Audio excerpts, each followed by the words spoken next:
জয় জয় শ্রী চৈতন্য জয় নিত্যানন্দ জয় অদ্বৈত চন্দ্র জয় আমার গৌর ভক্ত বৃন্দ। ভক্তর চরণ জল প্রেম ভক্তি দিতে বল, আর নাই বলবন্ত। ভক্তের চরণ রেণু মস্তকের ভূষণ বেনু, আর নাহি ভুবনের অন্ত। কেন এই কথা বলেছেন আমার মহাপ্রভু? ভক্তপদ জল, ভক্তপদ রেণু, আর ভুবনের অন্ত নেই। তা কি মহাপ্রভু এমনই বলেছে? না, এর পেছনে একটা কথা রয়েছে। যখন কাজীকে ব্রাহ্মণ সমাজ নালিশ করেছিল যে এরা কীর্তন করে, আমাদের সমাজের ক্ষতি করছে, তাই কাজী কি করেছিল জানো? এখনো সেই নারকেল ডাঙ্গা রয়েছে, সব খোলগুলি ভেঙে দিয়েছিল, হরিনাম বন্ধ করে দিয়েছিল। কিন্তু আমার মহাপ্রভু বলল না, হরিনাম কখনো বন্ধ হবে না। তাই কাজীকে উদ্ধার করার জন্য চতুর্দিক থেকে রাতে মশাল জেলে এই যে আমরা পরিক্রমা করি, ওই পরিক্রমার মূল উদ্দেশ্য হলো ওইটাই, হরিনাম দিয়ে ভক্তের হৃদয়কে জয় করার নাম হলো পরিক্রমা। তাই সেই পরিক্রমা করিবার জন্য সন্ধ্যায় মশাল নিয়ে সবাই চলেছে। আর এদিকে শ্রীধর, দরিদ্র এক ভক্ত, তার নাম শ্রীধর, সেই শ্রীধর প্রভু তার বাড়ির আঙিনায় বসে আছে। আর তার মা, মানে তার মেয়ে বলছে, নীলা, বাবা বাবা, মহাপ্রভু কি এই এই আমাদের এই এই স্থান দিয়ে নৃত্য করতে করতে যাবে? শ্রীধর প্রভু বলছে, ওরে, সে যে মহান, সে যে বিশাল, তার কখন কি মন হয় জানি না মা, তবে তোর ভাগ্যে যদি থাকে তোর দুয়ার পর্যন্ত হয়ে যাবে। তাই নীলা চোখের জল ভাসিয়ে কাঁদতে লাগলো, হে ঠাকুর, হে ঠাকুর, তুমি কি হাসবে না? তুমি কি আমার বাড়ির এই প্রাণের রাস্তা হয়ে যাবে না? তুমি আজ নবদ্বীপে বলেছো যে দেউলটি জ্বালাবে, যে প্রদীপ জ্বালাবে তার বাড়িতেই তুমি যাবে, তার বাড়িতে গিয়ে তাকে দর্শন দেবে। তাই হে ঠাকুর, আমি আমার এই মাটির দেউলটি জ্বালিয়ে তোমার অপেক্ষায় বসে রইলাম, তুমি কি আসবে? জানি আমার কিছু নেই, না আছে ভক্তি সাধন, আমার মধ্যে কিছু নেই, আমরা দরিদ্র। বাবা, তুমি যাও না, মহাপ্রভুকে ডেকে আনবে আমার এই বাড়ির। না মা, তা হয় না। সে যে চাঁদ, চাঁদ ধরিতে বামুনের অধিকার নেই মা, চাঁদ কখনো তলায় গড়াগড়ি যায় না। তাই চোখের জলে তুই যদি ডাকিস, মহাপ্রভু একদিন না একদিন কৃপা করবে। তাই হে ভক্তিমতী সুধী মায়েরা, চোখের জলে তাকে ডাকতে থাকো। তাকে ডাকলে চোখের জলে, সে চোখের জলের কখনো ভুলে থাকতে পারে না। চোখের জলের দাম সে দিতে চায়, আর কোনো কিছু তার কাছে চলে না। তাই শ্রীধর প্রভু তার মেয়েকে বলল, আর শ্রীধর প্রভুর মনে মনে ভাবলো, প্রভুর সঙ্গে তো আমার বাজারে কত গন্ডগোল হয়, খোলা বেচি আমি, কখনো মূল্য দেয় কখনো দেয় না, আমার সঙ্গে কত বিতর্ক করে, সে কি আমার বাড়িতে আজ আসবে? আমার কন্যা যে তাকে দেখার জন্য খুব উৎকল হয়েছে। এইটাই প্রভু, এইটাই এইটাই বুঝানোর জন্য যে ভক্ত বড় বাঞ্ছা করলে, যদি চোখের জলে বাঞ্ছা করে, চোখের জলে ভগবানকে ডাকে, ভগবান তার কি ঐশ্বর্য আছে, কি ধন সম্পত্তি রয়েছে তা দেখে না, শুধু চোখের জলে নেমে আসে। তাই অদ্বৈত গোসাইকে তিনি এই কথাই বলেছিলেন, জাগ যোগ জ্ঞান ধর্মে নহে কৃষ্ণ বশ, নহে কৃষ্ণ বশ, কৃষ্ণ বশ হেতু আছে ভক্তি সেবা রস গো, ভক্তি সেবা রস।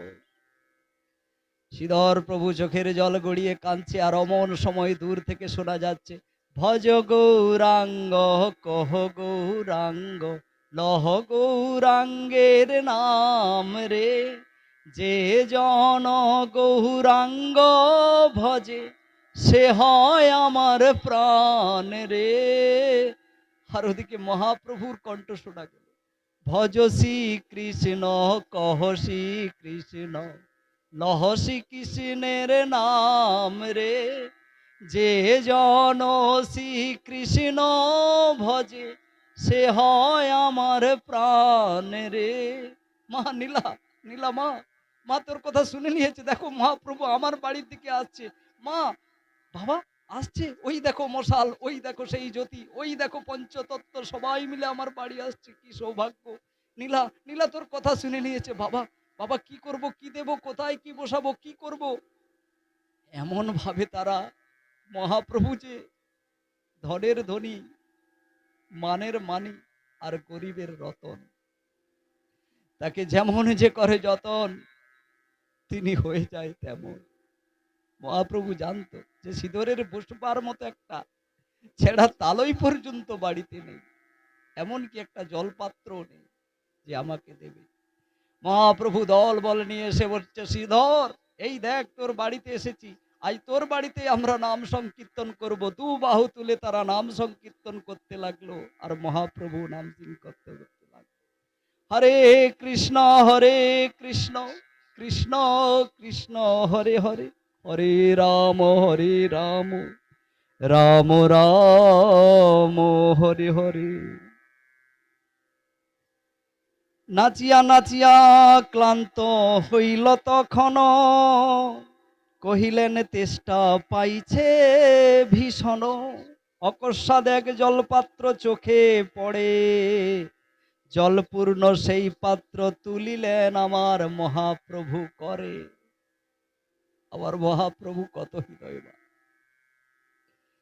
সুবর্ণ ভিঙ্গারে তাকে জল দিলে গঙ্গা জল সেও পান করে, কিন্তু গরিবের বাড়িতে এসেছে, আজ শ্রীধর প্রভুর বাড়িতে এসেছ, তার তো আর কিছু নেই, একটা লোহার পাত্রে জল পড়ে আছে। আর মহাপ্রভু তার পার্ষদগণকে বলছে, আমাকে একটু তৃষ্ণা পেয়েছে, আমাকে একটু জল দাও না।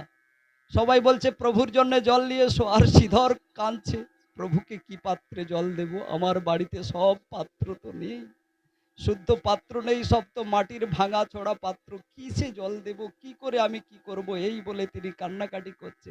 আর অমন সময় আমার মহাপ্রভু কি করলো শোনো, অকস্মাৎ এক লোহপাত্র চোখে আমার পড়িল মহাপ্রভু, জলপূর্ণ সেই পাত্র নিজ করে নিল, শ্রীধর কাঁদিয়া প্রভুর চরণে পড়িল। প্রভু, প্রভু এ অপবিত্র পাত্র, তুমি জল খেও না প্রভু, তোমার শরীর খারাপ করবে।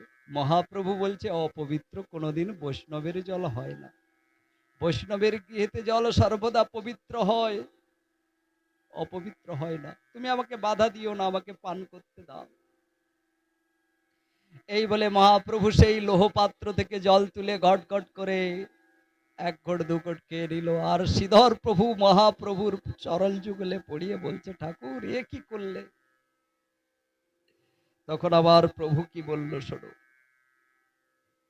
শ্রীধর কাঁদিয়া পড়ে প্রভুর চরণ, এ কি অসম্ভব কথা কহি গয়া আপন, সংশয় করিবে মোর করিয়া মন, তাই বুঝি এই কৌশল করিলে এখনো। আবার ধর্ম যে নাশ হয়ে যাবে প্রভু, এ তুমি কি করলে, আমি সমাজে মুখ দেখাবো কি করে, আমার ধর্ম যে নাশ হয়ে যাবে। এক ঢোক সব জল প্রভু পান করে, একবারে পুরো পাত্রটা উজাড় করে আমার মহাপ্রভু জল খেয়ে নিল। মহানন্দে কহিল তখন শ্রীধরে, বৈষ্ণবের জল খেলে বিষ্ণু ভক্তি হয়, আজি মোর দেহ শুদ্ধ হইল নিশ্চয়। হৃদয় গৌর প্রেমানন্দে হরি হরি বল। কি গো মায়েরা, কি বুঝলেন? বৈষ্ণবের লোহপাত্রর জল কখনো অপবিত্র হয় না। আমাদের ঘরে বাড়িতে যে জল রয়েছে, আমরা যে অবৈষ্ণব, আমাদের জল পবিত্র থাকে না। কিন্তু বৈষ্ণবের বাড়িতে পাত্রের কোনো বিচার চলে না।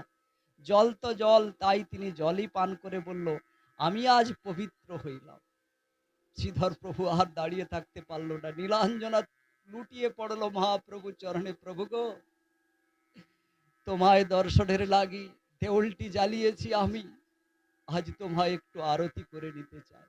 মহাপ্রভু সব পঞ্চতত্ত্বকে নিয়ে সুন্দর করে দাঁড়ালো, আর নীলাঞ্জনা শ্রীধর প্রভু আরতি করতে লাগলো। ভজ ভকত বৎসল শ্রী গৌর হরি। ভক্ত বৎসল না হলে, যেমন একটা গাভীকে দূরে থাকলে বৎসকে যদি নিয়ে চলে আসে, গাভী যেন থাকতে না পারে, প্রচুর চিৎকার করে, আবার বৎসকে পেয়ে গেলে শান্ত হয়ে যায়। তেমন যেন আমার মহাপ্রভু কাজীকে উদ্ধারের পথে যখন এসেছিল, মনে মনে ভাবছে, মা এই বাপে বেটি মিলে এত কাঁদছে আমাকে দর্শন করার জন্য, আমি যদি না তাদের দর্শন দেই তারা কি পাবে। তাই তিনি প্রভু তার নিত্য সঙ্গ পার্ষদ সবাইকে নিয়ে শ্রীধর প্রভুর বাড়িতে এসে উপস্থিত।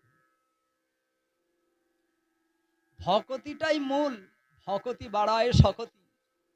প্রভু দর্শনে, প্রভু পর্শনে, প্রভু আরতি বন্ধনে ভকতি ছাড়া কোনো কিছু হবে না। শ্রীধরের ভকতি ছিল, চোখের জলে কেঁদেছিল, তাই তো মহাপ্রভু এলো। আজ আমরা ডেকোরেটর, লাইট, অনেক টাকা পয়সা, অনেক কিছু খরচা করি, কিন্তু আমাদের শুদ্ধ চোখের জলে এক বিন্দু আমাদের মধ্যে আসে না। চোখের জল বিনে তারে ডাকা যায় না। তিনি যে ভক্ত বড় ভালোবাসে, তার থাকতে বড় ভালোবাসে ভক্তের ভকতি। এটা কোন মানুষ বুঝবে? তাই বৈষ্ণব জল খেলে বিষ্ণু ভক্তি হয়, আজি মোর দেহ শুদ্ধ নিশ্চয়। এতদিনে ভক্তি এলো কৃষ্ণের চরণে, সম্ভব হইলে বৈষ্ণব জল কর সবে প্রাণ। সম্ভব হইলে তোমরাও জল পান করো, ভক্তের বাড়িতে, বৈষ্ণবের বাড়িতে জল পান করো, বাড়বে, ভক্তি বাড়বে। দাস বিনে কৃষ্ণের দ্বিতীয় আর নাই, সেই তুমি কৃষ্ণ দাস কইও সদাই। সর্ব পাপ শুদ্ধি করে বৈষ্ণবের অন্ন। আবার মহাপ্রভু বলে উঠল, শুধু জল নয়, সর্ব পাপ বিঘ্ন করে বৈষ্ণবের অন্ন। যেই জন চেয়ে খায় সেই জন ধন্য। আমরা নিমন্ত্রণের অপেক্ষা করি, কবে নিমন্ত্রণ দেবে। কই বৈষ্ণব ঠাকুর আমাদেরকে তো ডাকলে না, নিমন্ত্রণ তো করলেন। এটা আমাদের আত্ম অহংকার, এ করলে তুমি পাবে না। এখানে মহাপ্রভু কি বলছে? সর্ব পাপ শুদ্ধি করে বৈষ্ণবের অন্ন, আর যেই জন চেয়ে খায় সেই জন ধন্য। বৈষ্ণবের বাড়িতে জল পান, প্রসাদ পান, এগুলি চেয়ে পেতে হবে, তবেই তো শুদ্ধি হবে। আর আমরা অহংকার করে বসে থাকি, কবে নিমন্ত্রণ দেবে আমরা যাব, নিমন্ত্রণ না দিলে যাব না। অন্যের অভাবে যদি জল চেয়ে খাও, যদি অন্ন না পাও, যদি জল চেয়ে খাও, তাহলে সেই জন প্রেম ভক্তি পাও। রাধাশ্যামের প্রেম ভক্তি সেই জন পাবেই। শ্রীধরের প্রতি কয় সচির নন্দন, তব পাত্র শুদ্ধ জল নয় তো কখনো। বৈষ্ণবের শুদ্ধি ভক্তি রয়েছে মিশ্রিত, জীবনের পরমার্থ কহিত নিশ্চিত।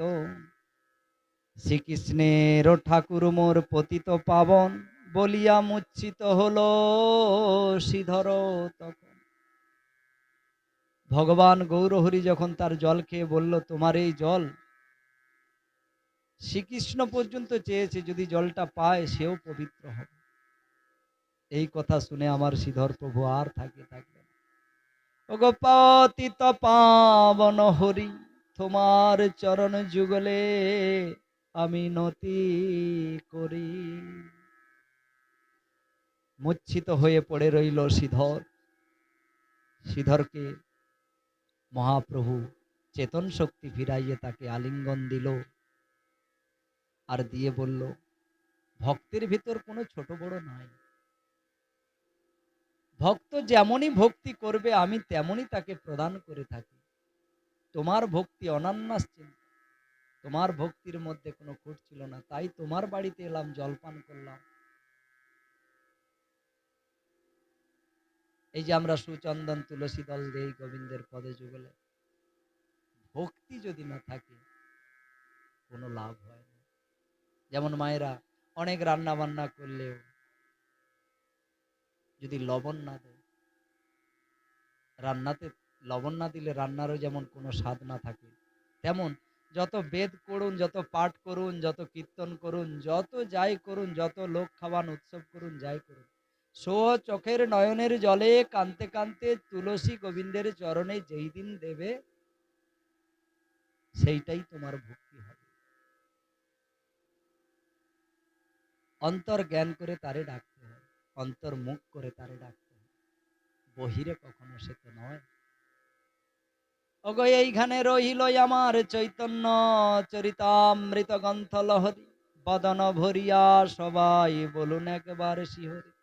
সুয়তাং সুয়তাং নিত্য গিয়তাং গিয়তাং মুদা, চিন্ততাং চিন্ততাং শ্রীকৃষ্ণ চৈতন্য চরিতামৃত গ্রন্থ যথা। গুরবে গৌরচন্দ্রা ওই রাধিকা ওই স্তদালয়ে, কৃষ্ণ কৃষ্ণ ভক্তা ওই তদ্ভক্তা ওই নমো নমো। জয় জয় গুরুদেব, জয় জয় গৌর হরি।